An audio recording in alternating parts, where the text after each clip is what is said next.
정치 사회적으로 논란이 뜨거운 이슈에 대해 다양한 목소리를 들어보는 맞짱 토론 시간입니다. 북한이 어제 잠수함 발사 탄도미사일을 발사했습니다. 조선중앙통신은 오늘 아침 보도에서 신형 잠수함 발사 탄도미사일 북극성 3형을 성공적으로 시험 발사했다고 보도했습니다.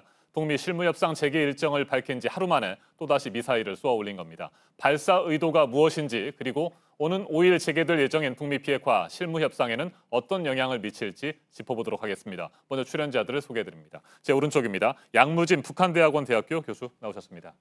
안녕하십니까? 네, 안녕하십니까? 그리고 제 왼쪽입니다. 신범철 아산정책연구원 안보통일센터장 나오셨습니다.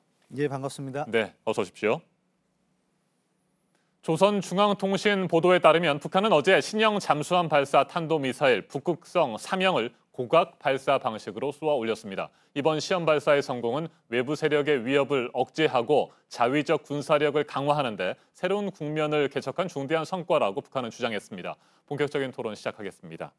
네, 북미 비핵화 협상이 오랜 기간 교착 상태를 보이다가 이제 5일이니까 며칠 남지 않았습니다. 오늘이 3일이고요. 이틀 뒤면 열리게 되는데 이 이틀 뒤에 열리게 될 비핵화 실무협상 일정을 발표하고 바로 그 다음 날 또다시 잠수함 발사 탄도미사일을 쏘아 올렸습니다. 이거 어떻게 평가하시는지 두 분의 의견을 먼저 듣도록 하겠습니다. 먼저 양무진 교수님. 이 대남용, 대미용 두 가지 의도가 있다고 분석을 합니다. 네. 첫 번째 이 대남용에 대해서는 지난 1일이죠. 우리 이 국군날에 이 북한이 굉장히 신경을 곤두세우는 스텔스 이 일종의 전투기 F-35A 이것을 전략사선이라죠. 네. 이것을 우리가 뭡니까 일종의 자주 국방에 대한 과시했지요. 여기에 대해서 맞대응으로서 북한도 이런 첨단 전략사선이 있다. 그런 하나의 무기 현대의 맞대응이라고 볼 수 있겠죠. 또 이 대미용의 입장에서는 지금은 이제 북미 실무 협상 앞두고 네. 미국이 빨리 대북 안전 보장에 대한 보장책을 내놔라. 네. 만약에 미국이 이번 실무 협상에서 안전 보장책을 내놓지 않으면은 이런 이 수중 탄도 미사일 같은 전략사산 이런 것을 더욱더 박차를 가겠다. 이런 측면을 봤을 때 지금까지 이 북한이 지난 1일이죠.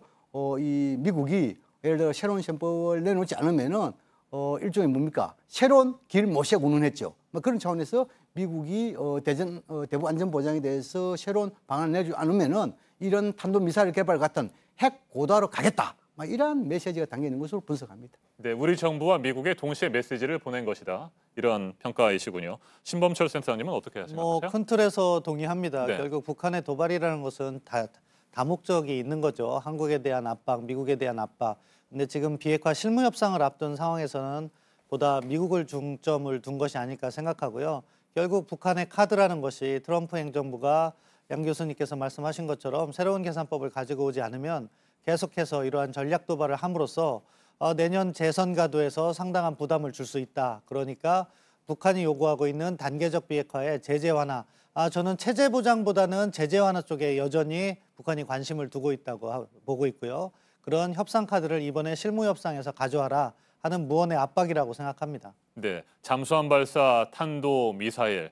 최근에 계속해서 단거리 미사일은 많이 쏘아 올렸잖아요. 북한판 이스칸데르 미사일을 비롯해서 말이죠. 그런데 그것과는 조금 성격이 좀 많이 다르지 않습니까? 예, 성격이 완전히 다른 네. 거죠. 트럼프 대통령도 아직까지는 언급을 하지 않고 있어요. 그것은 다른 표현으로 하면 답하기 매우 곤란한 상황입니다. 왜냐하면 과거 단거리 미사일 같은 경우에는 트럼프 대통령은 스몰띵이라고 얘기했어요. 미국 본토에 위협이 되지 않는 작은 무기체계다 이야기했는데 잠수함 발사 탄도미사일 같은 경우에는 잠수함으로 이동하면 미국 본토를 공격할 수 있는 무기체계거든요.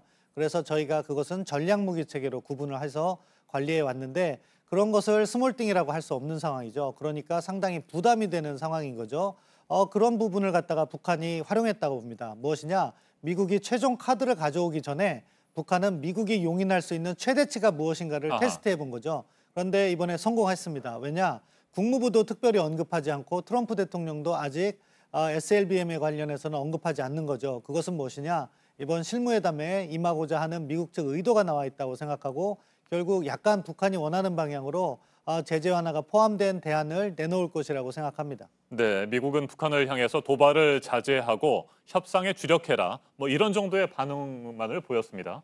네, 교수님. 어, 미국의 그렇습니다. 반응은 어떻게 평가하세요? 그래서 이제 이 미 국무부 대변인이 성명을 발표했죠. 네. 방금 앵커께서 말씀하신 대로 이런 그 수중탄도 미사일 발사에 대해 가지고 도발을 자제, 도발이라는 표현을 썼죠. 또 그리고 협상을 상당히 또 강조하는 그런 측면이죠. 협상에 이- 주력해라. 그렇죠. 이 네. 두 가지 관점에 봤을 때 이 미 국무 대변인의 성명은 좀 중간 정도의 수위다. 네. 그걸 보여주고 지금 이제 우리 이제 신 센터장님께서 말씀하신 대로 트럼프 대통령이 지금까지 반응을 내놓지 않았어요. 그런데 지금까지 트럼프 대통령이 이러한 행위에 대해 가지고 좀 뭐랄까 한번 지켜보자 이런 이야기를 주로 많이 하는 그런 상황이었죠. 그걸 봤을 때 트럼프 대통령이 어떻게 발언 나올지 모르겠습니다만도 경험적 사례에서 봤을 때 적어도 이런 북한의 이런 수중탄도 미사일 발사가 이 북미 간에 합의한 실무 예상 여기에 대해서 뭐 영향 크게 미치지 못할 것이다. 다시 말해서 뭐 유엔의 추가적인 대북 제재라든지 또는 뭐 트럼프 대통령이 또 극도 이런 부정적인 자실할까 이런 것은 견제하지 않을 것이다. 저는 그렇게 전망합니다. 네, 결국 이틀 뒤에 열릴 것으로 예상되는 북미 비핵화 실무 협상의 판을 깨지 않겠다라고 하는 것이 미국의 입장인 것 같아요. 예, 그렇습니다. 뭐 지금 미국으로서도 이 북한 때 카드 때문에 고민을 하지 않을 수 없을 네. 거예요. 뭐 작년과 같은 경우는 일괄 타결, 올 연초까지는 그런 주장을 계속 해왔는데 최근 들어서는 북한의 단계적 비핵화를 수용하려는 의사는 보이고 있는 것 같아요. 다만 제재 완화 카드만큼은 미국이 유지하고 싶어 했는데 네. 지금 북한이 자꾸 이렇게 도발을 하니까 대선 과정에서 부담이 될 수 있다는 인식을 하고 있는 것 같습니다. 그래서 북한의 특정한 비핵화 조치가 담보된다면은 제재 완화까지도 포함된 그런 합의를 할 가능성이 높다.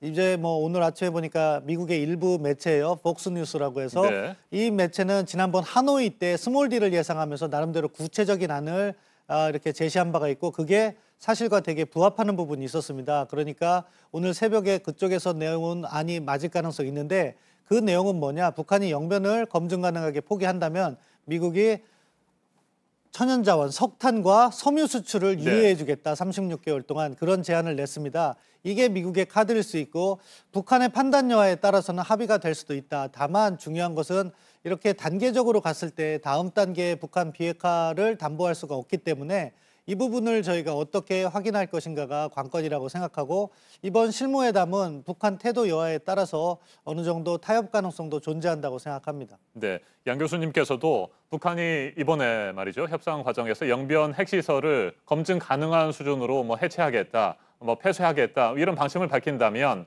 섬유나 석탄과 관련된 수출 제재를 유예하는 것이 뭐 가능하다고 보십니까?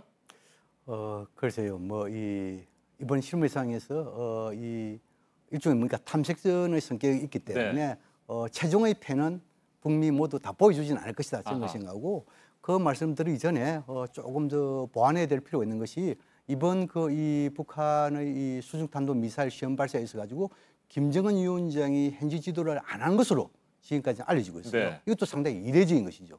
이것을 볼 때 아마 이 김정은 위원장의 입장에서 이 지금까지 한 10차례 정도의 단거리 발사일 경우에는 이것은 북미 정상 간의 이것은 위반이 아니다. 막 이렇게 어느 정도 구두 약속 합의랄까요? 했는데 그러나 이 수중탄도 미사일 경우에는 이것은 뭡니까? 전략자산이고 중장거리 이런 그 미사일에 포함되기 때문에 네네. 김정은 위원장도 상당히 이것은 미국 입장을 감안하고 있지 않겠냐. 다시 말해서 실무 협상을 앞두고 이 수중탄도 미사일 발사했는데 자신까지 직접 현지 지도하면 이 트럼프 대통령에게 자극하는 그런 행위 되지 않겠어요? 그런 측면에서 김정은 위원장이 현지 지도 가지 않았다. 이것은 나름대로 좀 수위를 조주가 신중히 접근했다. 이거 볼 수 있고 그다음 지금 이제 이번에 협상 안과 관련해 가지고 뭐 예를 들어 가지고 이 북한이 영변 플러스 알파 이 네. 부분 되면은 뭐 석탄이라든지 철강이라든지 기타 이런 수출 이런 부분에 대해서 한 3년 정도 유예할 수 그런 게 있을 수 있겠지요.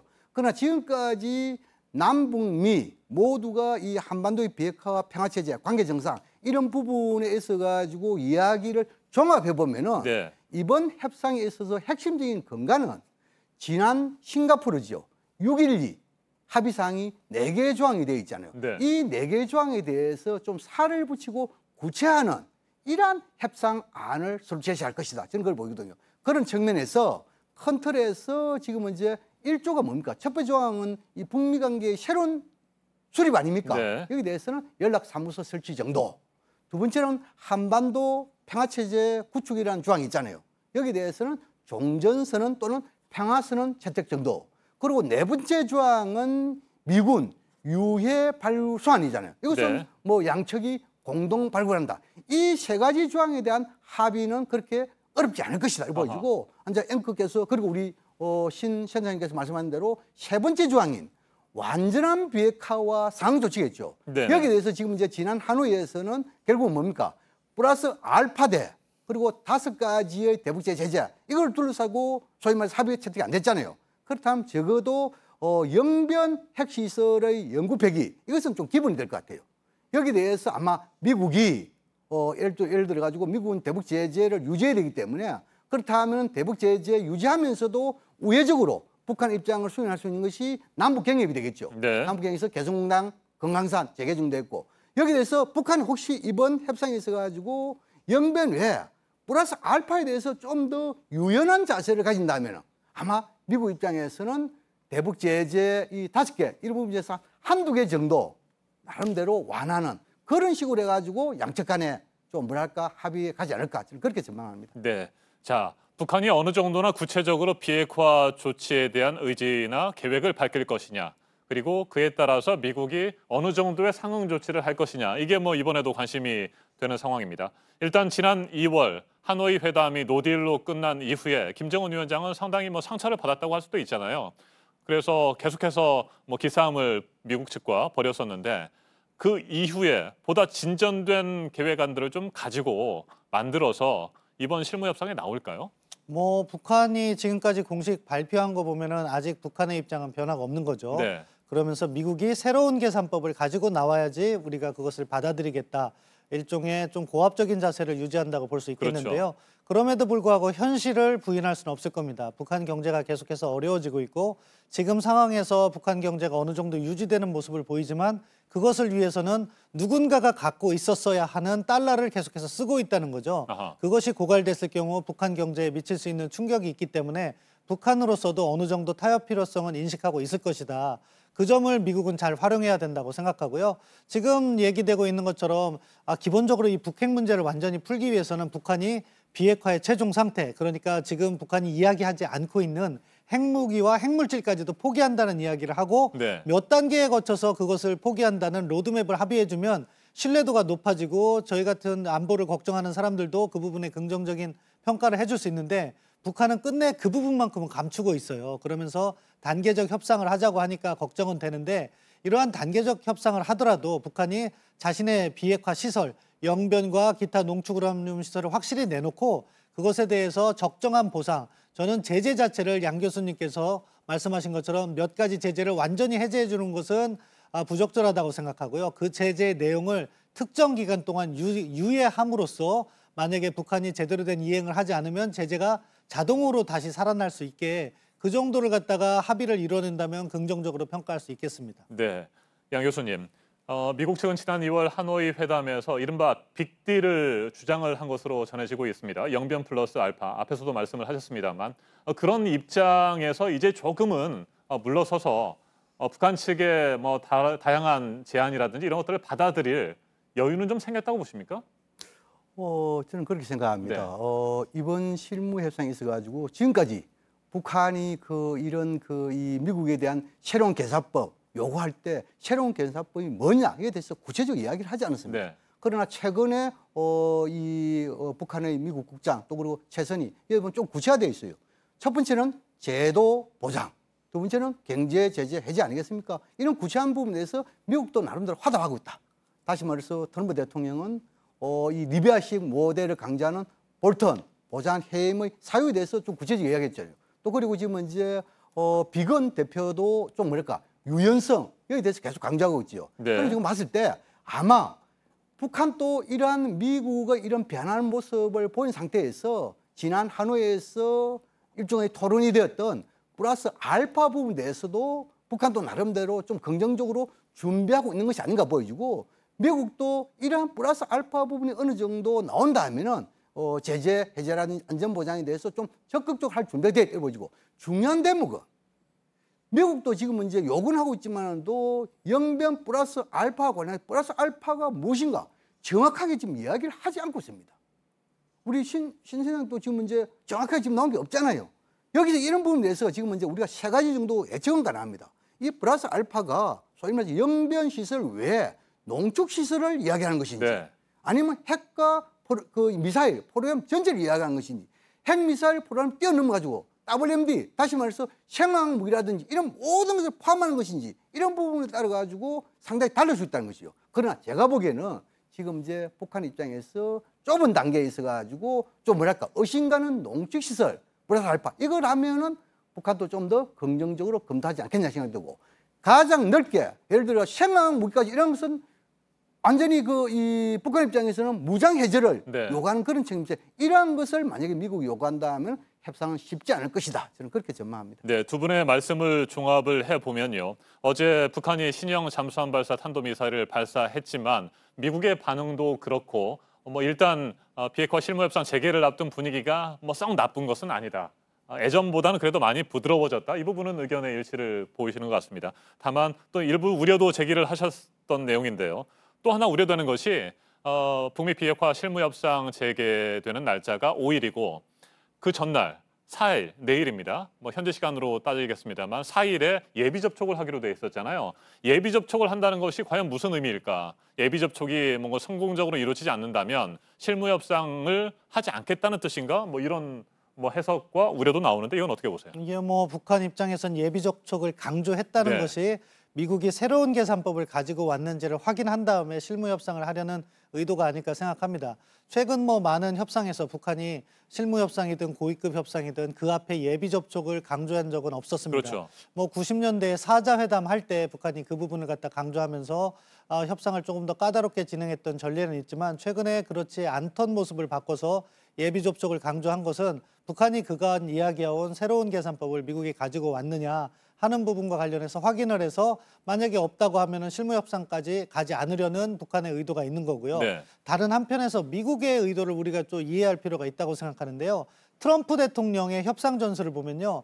대화를 이어가면서 계속해서 상대방을 변화시키려고 해요. 그러니까 이번에 어떠한 카드를 내놨는데 북한이 마음에 들어하지 않는다고 해서 그것을 깨진 않고 그 대신 또 미국이 많이 양보하지도 않을 겁니다. 아하. 미중 경제 무역 협상을 보시면 네. 그럴 거예요. 왜냐하면 뭔가 합의가 될 듯 하다가 계속 이어지면서 더 압박을 하는데 지금 북한에 대해서도 이번에 만약에 북한이 수용하지 않으면은 다음번에 카드로서 또 활용하려고 할 것이고, 그렇기 때문에 이번 실무 협상에서 무언가가 답이 딱 나오기는 쉽지 않다. 한두 차례 회담을 더 가질 가능성이 있다, 그렇게 평가합니다. 만약에 하나 예비 접촉에서 여러 가지 상황이 좋지 않다고 한다면 실무 협상이 열리지 않을 가능성도 있다. 배제할 수 없다. 저는 이런 실무 협상 생각이시군요. 열리지 않을 가능성이 있다고 보고요. 그 경우에는 이제 트럼프 대통령이 트위터를 할 거라고 생각합니다. 아하. 김정은 위원장에게 실망했다. 그러면서 경색 국면이 가고, 그럼에도 불구하고 12월 이전에 서로 12월을 데드라인이라고 생각하는 상황이기 때문에 12월 이전에 한두 차례 기회는 또 온다, 그렇게 생각합니다. 그렇게 되면 일단 또 상황은 복잡해지겠군요. 네, 양 교수님, 예비 접촉의 의미는 어떻게 분석하세요?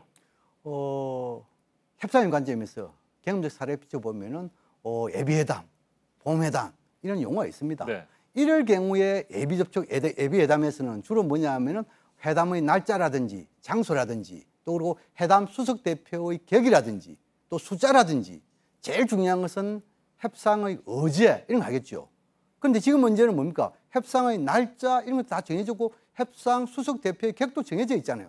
이런 상황에서 북측이 또는 이 예비 접촉 또는 예비 회담을 하겠다는 것은 방금 우리 신 센터장께서 말씀하신 대로 아마 의제와 관계되는 것이 아니겠냐. 아하. 의제가 무엇이고 또 네. 의제의 토론 순서, 특히 의제와 관련해 가지고 지금까지 북한이 미국에게 가장 요구한 것이宪법 전환 아닙니까? 네. 이 의제가 보면 대충 알 수 있습니다. 그래서 이 의제에 있어 가지고 적어도 미국이 좀 더 유연하게 북한이 바라는 제도 안정과 경제 제재 완화 이런 부분에서 유연한 입장을 가진다고 판단되면은 곧장 본 회담으로 갈 것이고, 이것이 좀 더 판단되지 않으면은 방금 말씀하신 대로 본 회담으로 가지 않을 그런 가능성도 배제할 수 있다, 배제할 수 없다, 그런 것이 생각합니다. 네, 일단 현재 시간 4일로 예상되는 예비 접촉의 결과를 지켜봐야 될 것 같습니다. 제가 현지 시간이라는 말씀을 계속 드리는 것은 평양이라든지 판문점이 아니고 제3국에서 이번 협상이 재개될 가능성이 높기 때문입니다. 일단 스웨덴이 유력하게 거론되고 있는 것 같아요. 스톡홀름이 지난 2월에도 거기서 회담을 가진 적이 네. 있고, 그렇기 때문에 유력하게 재개되고 있고 일부에서는 아직 확인된 보도는 아닌데 김명길이 그쪽을 향해서 출발했다는 이야기도 들리고 하니까 스톡홀름이 될 가능성이 높다고 생각합니다. 네, 북한 쪽에서는 평양에서 이번 실무 협상을 재개하기를 희망했을까요? 뭐 그런 얘기도 좀 나오는 것 같은데 이건 어떻게 보세요? 뭐 이 북한 입장에서는 협상을 주도한다는 측면, 또 그리고 이 김정은 위원장의 지시를 곧장 받을 수 있다는 그런 이점, 그런 측면에서 평양을 선호했을 것이다 보여지고, 네. 그러나 날짜를 예를 들어 가지고 이 북한이 중시했다 하면 아마 장소 부분에 대해서는 미국에게 양보할 가능성이 있다고 생각합니다. 네. 그런 측면에서 이번에 이 협상 날짜는 밝혔지만도 장소에 대해서 양측이 밝히지 않는 이유는 한 두 가지 정도 있다고 생각합니다. 네. 첫 번째는 뭐냐 하면은 북한이 평양을 선호하지만 제3국적 좋다 이런 부분에 대해서 미국이 조금 이 결정이 늦어진 것이 아니겠냐 이렇게 볼 수 있습니다. 왜냐하면 미국 입장에서는 협상을 잘 끌고 가기 위해서는 김정은 위원장을 만남이 상당히 중요하지 않습니까? 근데 예를 들어 가지고 이 북한으로부터 해상 대표가 평양 가면은 김정은 위원장 만날 수 있다는 확정이 뭐랄까요? 담보랄까요? 이런 것을 못 받을 수 있다는 겁니다. 그런 네. 측면을 봤을 때 조금 늦어졌고, 두 번째는 뭐냐 하면은 이 북미 모두 협상 장소가 노출되면은 상당히 뭡니까? 협상에 집중할 수 없는 이런 측면이 있지 않겠어요? 그래서 협상의 노출, 공개 이것을 꺼리는 그런 측면에서 아마 이런 협상 장소를 좀 공개하지 않다 보여지고, 지금 이제 현재까지는 지금 언론 보도에 보면은 이 스톡홀름 네. 가능성이 높지만, 그러나 방금 말씀드린 대로 북한과 미국 모두 이것이 언론 노출이 심하다라고 판단하면은 아직 시간이 조금 있기 때문에 언제든지 장소는 변화 가능성 배제할 수 없다, 그런 생각이 듭니다. 알겠습니다. 다음 주제로 좀 넘어가 보도록 하겠습니다. 오는 6일이 북중 수교 70주년입니다. 자, 그래서 10월 초, 뭐 이미 10월 초가 지나고 있습니다만 10월 초에 김정은 위원장이 중국을 또 방문할 것이다. 뭐 이런 얘기가 나왔었고요. 아니면 10월 6일 북중 수교 70주년을 맞아서 베이징을 방문할 가능성도 있다, 이런 얘기가 나왔는데 그 가능성 얼마나 보세요, 센터? 저는 가능성이 있다고 평가를 해왔는데요. 네. 지금 보면은 그 달에 저 실무 협상과 겹치는 부분이 있고, 그래서 김정은 위원장이 또 이번에도 SLBM 시험에는 참관하지 않은 거로 봐서는 약간 조심스러운 행보를 하고 있다. 그런 부분은 일단 미국하고의 협상이 중요하기 때문에 안 갈 가능성도 있다고 생각합니다. 의외로 조정돼서 뭐 북경이 아니라 북중 신의지 맞은편에 있는 중국 도시가 단동이기 때문에 뭐 단동 같은 데서 원포인트 정상회담 할 가능성은 여전히 열려 있다고 보지만, 김정은 위원장이 과거와 같은 방식으로 북경을 방문하려면은 뭐 철도라든가 할 때 사전 준비 같은 것이 네. 노출되는데 그러한 움직임이 지금 전혀 없어요. 그러면은 이번 10월 6일은 어떻게 보면은 예상외로 정상회담을 하지 않고 지나갈 가능성이 더 높아지고 있다고 생각합니다. 네. 김정은 위원장이 북미 실무 협상이 재개되기에 앞서서 시진핑 주석을 만나는 것 자체가 미국에는 좋지 않은 또 인상을 줄 수 있고, 이런 부분들을 고려했겠죠. 분석하고 고려했을 수도 있을 것 같아요. 트럼프 대통령이 과거에도 몇 차례 얘기했는데 자기와 김정은 위원장의 관계가 좋은데 네. 시진핑 주석을 만나고부터 이게 틀어졌다 하는 경고성 발언을 몇 차례 한 적이 있습니다. 그랬죠. 김정은 위원장도 그 부분을 고려하고 있겠죠. 네, 양무진 교수님께서도 김정은 위원장이 조만간 중국을 방문할 가능성은 높지 않게 보십니까? 좀 뭐랄까 이 징후가 있습니다. 네. 만약 김정은 위원장이 기사를 타고 간다라고 한다면은 북중 접경 지역 경계 근무가 강화되겠죠. 그러겠죠. 또 그리고 지금 뭡니까 중국을 통과하는 이런 도시 지역 여기에 대해서 가림막이 설치돼 있죠. 또 그리고 지금 이제 빼정에 있는 중국의 고위층들 정치 일정 여기에 대해서 좀 징후가 있겠죠. 지금 현재 상황을 봤을 때 이러한 징후들이 나타나지 않고 있다. 그런 측면을 봤을 때 조금 낮은 것이 아닌가 이렇게 보여지고, 그러나 김정은 위원장은 아버지 김정일 위원장과 다르게 비행기도 이용할 수 있잖아요. 네. 비행기라는 것은 정격적으로 방문할 수 있다는 가능성이 항상 열려 있는 대목이죠. 그런 측면을 볼 때 지금 현재는 한 8대 2 정도 가능성이 좀 낮다 이렇게 보여집니다. 네, 중국을 방문할 가능성이 20% 정도밖에 안 된다. 뭐 네, 이렇게 그렇죠. 보이는 저는 그걸 거군요. 보여주고, 그다음 지금 이제 아까 조금 앞에 좀 보완을 드리자면은 이 북한의 입장에서는 예를 들어 북미 실무회담을 앞두고 적어도 후견국인 중국이 있다. 네. 체제 보장의 후견 중국이 있다. 이렇게 하면은 미국에 심리적 압박을 줄 수 있겠죠. 네. 또 만약 예를 들어 가지고 미국 입장에서는 협상이 예를 들어 이번 협상에서 결렬되면은 이 책임을 중국에게 전가하는 그런 측면이 있겠죠. 그럴 수 그런 측면 때 양측 다 설 수 있는 편은 다 했습니다. 그러나 지난 이 6월 30일이죠. 네. 6월 30일 판문점 이런 남북미 특히 북미 회담이 있어가지고 적어도 시진핑 주석이 나름대로 중재자적인 역할을 했다. 이렇게 어느 정도 평가는 전문가 있지 않습니까? 그런 측면 봤을 때 아마 이번에 뭐 이 김정은 위원장의 방중 또 북중계로 활성화된다 손 치더라도 이것이 적어도 이 북미 실무회담에 크게 영향을 미치지 못할 것이다. 저는 그렇게 분석을 합니다. 알겠습니다. 또 하나 관심을 모으는 것이 다음 달 부산에서 열리는 한국과 아세안 특별 정상회의입니다.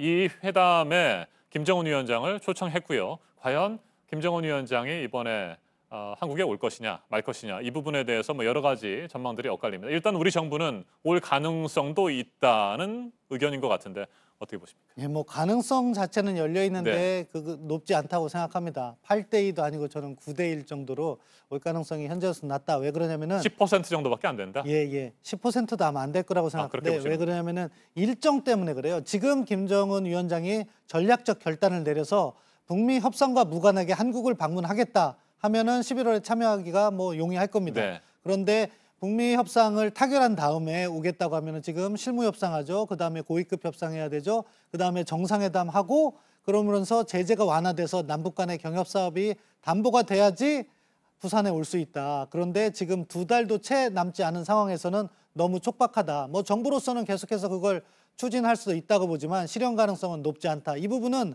정부가 메시지를 낼 때 좀 유의해야 될 부분이 있는데 이런 것들이 들어맞으면 우리 정부의 역할이 대단했다고 평가를 받을 수 있지만 만약에 맞지 않을 경우에는 정부가 너무 높은 기대만 가지고 이런 이야기를 함으로써 결국 신뢰도를 오히려 떨어뜨리는 일도 있을 수 있으니까 차분하게 진행하다가 올 수 있으면 좋은 거고요. 한반도 평화에. 네. 오지 못하더라도 원래 예상했다. 이렇게 가는 것이 정부가 취하는 보다 바람직한 방향이 아닐까 싶습니다. 네, 김정은 위원장의 다음 달 부산 방문 가능성을 완전히 배제할 수는 없겠지만 그 가능성을 뭐 퍼센티지로 따져본다면 10%는 안 될 것이다. 이런 것이 센터장님의 의견이시고요. 교수님은 어떻게 보세요? 그렇습니다. 이 김정은 위원장이 부산을 방문한다면 첫째, 우리 쪽 방문에 대한 약속을 지키는 의미가 있겠죠. 네. 또 두 번째로는 정상국가의 지도자상을 소위 말해서 부각시키는데 도움이 되겠죠.